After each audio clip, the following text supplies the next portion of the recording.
Hey everyone, welcome to this explainer. Today, we're diving into one of the most meticulously planned, yet kind of tragically flawed heists in history. We're looking at a crime that literally sounds like a Hollywood script, but actually brought the entire British railway and postal system to its knees. I'm talking, of course, about the Great Train Robbery of 1963. Let's get right into it. Okay, so just picture the scene for a second. It's August 8th, 1963. It is pitch black outside. A Royal Mail train is absolutely tearing down the tracks on its regular overnight run from Glasgow straight to London. Inside one specific carriage, a staggering amount of cash. We're talking bags upon bags of untraceable banknotes. Up front, you've got 58-year-old Jack Mills at the controls, pushing this massive engine through the dark, completely oblivious to the fact that he's heading straight into a meticulously laid trap. Now, logistically speaking, you really have to ask yourself a fundamental question here. How on earth do you stop a massive, high-priority government train in the middle of nowhere without firing a single shot?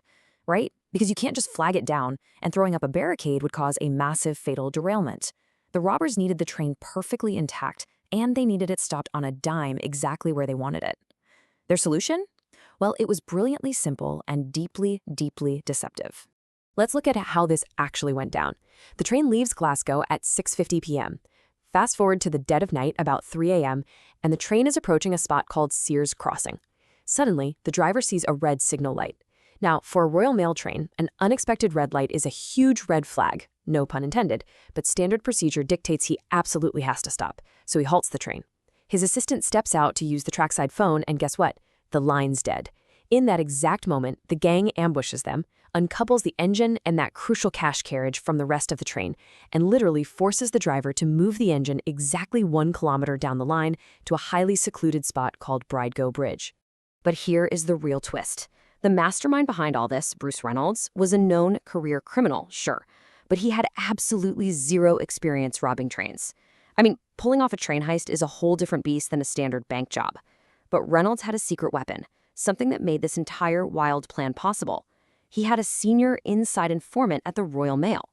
This totally mysterious insider, whose identity, by the way, is still completely unknown to this day, handed Reynolds the exact blueprint of how the Royal Mail moved its money. Seriously, this perfectly orchestrated plan relied on 3 huge tips from that insider. First off, the standard high-value package carriage, which had this fancy new security alarm system, was conveniently taken out of service that exact day. It was swapped out for an older reserve carriage, M3024M, which had absolutely 0 alarms. Second, the thieves knew exactly where this unalarmed carriage would be placed, right behind the engine, making it super easy to isolate. And third, they picked the absolute perfect date. You see, the previous weekend was a bank holiday in the UK, meaning businesses had deposited massive amounts of cash, creating this unprecedented surplus of money traveling down to London. So, let's talk about the sheer scale of this loot. Thanks to that bank holiday tip, the carriage held 12 times the normal amount of cash. The gang was aiming for roughly £3 million in 1963 money. To put that into perspective for us today, that's the equivalent of a mind-blowing £67 million, or about 800 crore rupees. Just staggering amounts of wealth. And the craziest part is, it was all just sitting there in a carriage with no security alarms, completely ripe for the taking. But to actually pull an operation of this magnitude off, Reynolds knew his regular crew wasn't going to cut it. They had the insider knowledge, sure, but they totally lacked the operational, boots-on-the-ground know-how for a train heist. So Reynolds' gang basically forced a merger with another notorious group known as the South Coast Raiders. It was this crazy super team of over 15 highly coordinated criminals, masterminds pairing up with seasoned train-robbing muscle. And on the actual night of the heist, their efficiency was terrifying. Remember that fake red light we talked about? They literally just covered the real green signal with an ordinary glove and hooked up a portable 6-volt battery to light up the red signal. Genius, right? They snipped the trackside communication lines so the train was totally isolated. But here is where their whole no-violence role completely fell apart. When driver Jack Mills put up a fight, one of the robbers actually struck him over the head with an iron rod, knocking him unconscious. Meanwhile, the gang is detaching the front of the train, leaving 72 postal workers sitting in the back 10 carriages, completely oblivious to the fact that their engine was just hijacked. But even the most immaculate plans have flaws, and here's their first massive human error. The gang had actually brought along their own guy for the job, a retired train driver, specifically to move the uncoupled engine to the unloading point. But the moment he climbs into the cab, Complete panic. He was totally unfamiliar with the controls of this specific, newer locomotive. So, with the clock aggressively ticking, the gang had absolutely no choice but to shake awake a bleeding, concussed Jack Mills and force him to drive the train that final kilometer to Bridego Bridge. Once they finally hit the bridge, time was absolutely their biggest enemy. They knew they had a strict 15-minute window before the railway network would figure out something was critically wrong. Waiting below the bridge was an Austin Lodestar truck. The gang forced their way into the carriage, subdued the guards, and immediately formed a human chain. They were working so frantically that out of the 128 mailbags in there, they managed to load 120 into the truck. They only left 8 behind simply because they just ran out of time. It's actually hard to comprehend the physical labor involved here. In just 15 minutes, these guys manually moved 2.5 tons of currency. 2.5 tons! That is literally the weight of a fully grown rhinoceros. And it wasn't gold bars, it was entirely made up of £1, £5, and 10 shilling notes. They hauled all of this heavy, bulky cash down a steep embankment and into a waiting truck in exactly a quarter of an hour. It's just an astonishing feat of adrenaline-fueled exertion.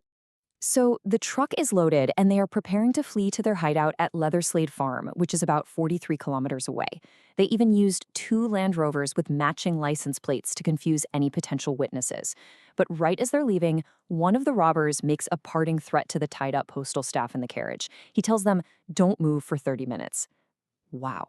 That single sentence, which was intended to give the gang a nice, comfortable head start, would ultimately be the complete undoing of the entire operation. See, when the gang finally arrived at Leatherslade Farm, they confidently tuned their VHF radios to the police frequencies, expecting to hear total chaos and confusion. Instead, they heard absolute chilling precision.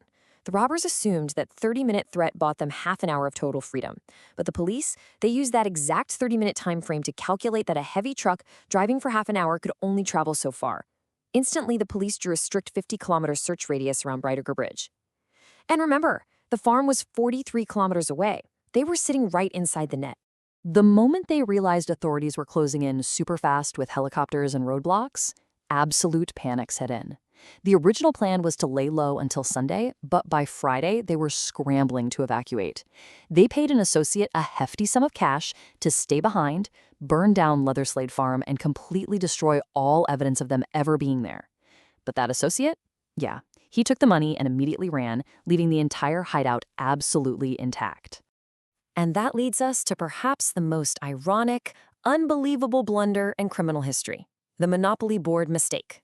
While they were killing time at the farm, feeling incredibly victorious before the police radio spooked them, the gang hubristically decided to play a game of Monopoly. But get this, they didn't use the fake paper money. They played with the real stolen cash.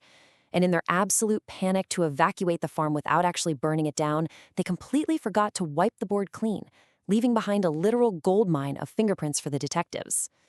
After that, the downfall happened incredibly fast. A neighbor, definitely enticed by a massive £10,000 police reward, called in some suspicious activity at the farm. The police swarmed the place. Inside, they find the abandoned mailbags, the getaway truck with a fresh, sloppy coat of yellow paint, and most importantly, those Monopoly board fingerprints. And because these guys were all known career criminals, their prints instantly flagged in Scotland Yard's records. That undeniable piece of evidence quickly led to the arrest of 14 out of the 16 gang members. The justice system came down on them hard. They showed absolutely no mercy. The courts handed out massive 30-year sentences to the gang members for what the media was now calling the robbery of the century. But amid all the Hollywood-style glamour of the heist, we really have to remember the tragic human cost here. The train driver, Jack Mills, he never recovered from that vicious blow to the head. He suffered lasting trauma, he could never return to his job, and tragically, he passed away just 7 years later. But as we wrap up this explainer, we're left with this lingering, massive mystery that continues to baffle historians to this day. Because out of that entire, sprawling crew, 2 key players completely vanished into thin air. The true identity of that panicked backup train driver, totally unknown.